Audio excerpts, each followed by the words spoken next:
Hey everyone, Asterix here. The wait is finally over.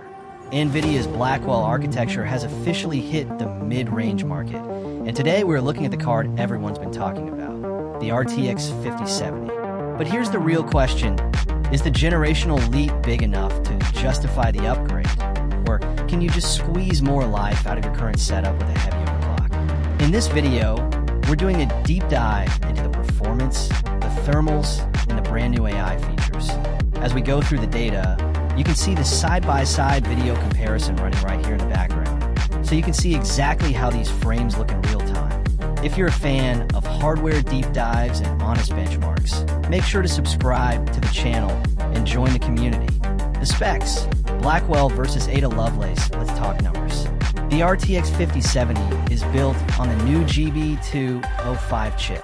Now, if you look at the CUDA core count, it actually has fewer cores than the 4070 Super, 6144 versus 7168.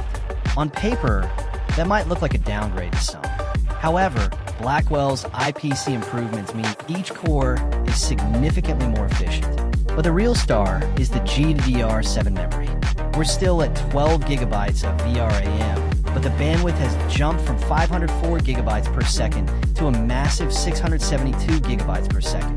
This helps eliminate bottlenecks at higher resolutions that used to choke the older 70 series cards.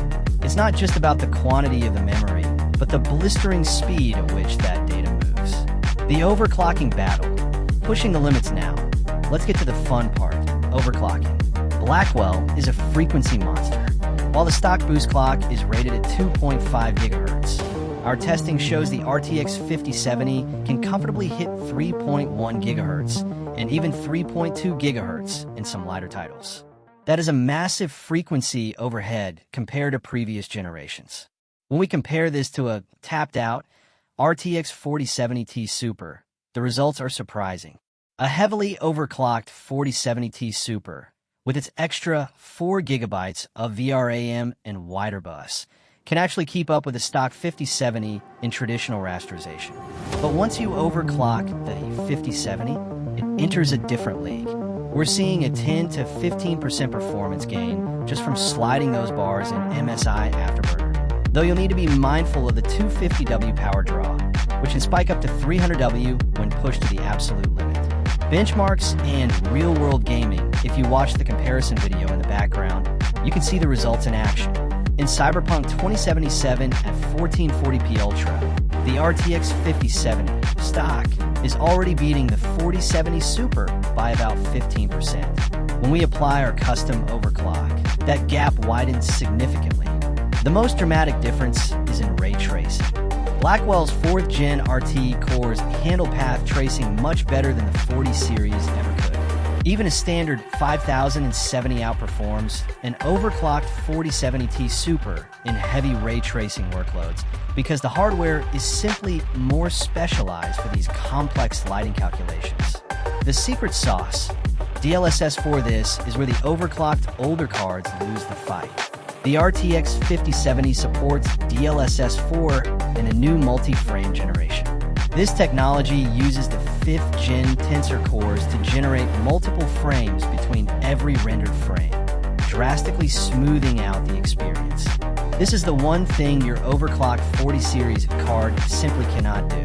In titles that support DLSS 4, the RTX 5070 can effectively double the frame rate of an overclocked 4070 Super while maintaining better image stability and lower latency.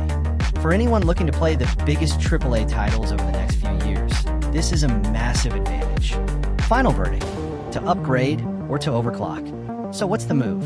If you're currently running an RTX 4070 Super or T Super, my advice is to overclock it. Enjoy the great performance you already have, and maybe skip this generation unless you're a die-hard ray tracing enthusiast. The raw performance jump might not feel life-changing for your specific daily use. However, if you're on an RTX 3070 or anything older, this is the upgrade you've been waiting for. The jump in efficiency, the GDDR7 speeds, and the DLSS 4 features make the 5070 a powerhouse for 1440p and even 4K gaming. The RTX 5070 proves that frequency in memory tech can often beat raw core counts. Thanks for hanging out and watching the comparison. I'm Asterix, and if you want to stay updated on all things tech, make sure to subscribe to the channel and hit that bell icon so you never miss an upload. I'll see you in the next one.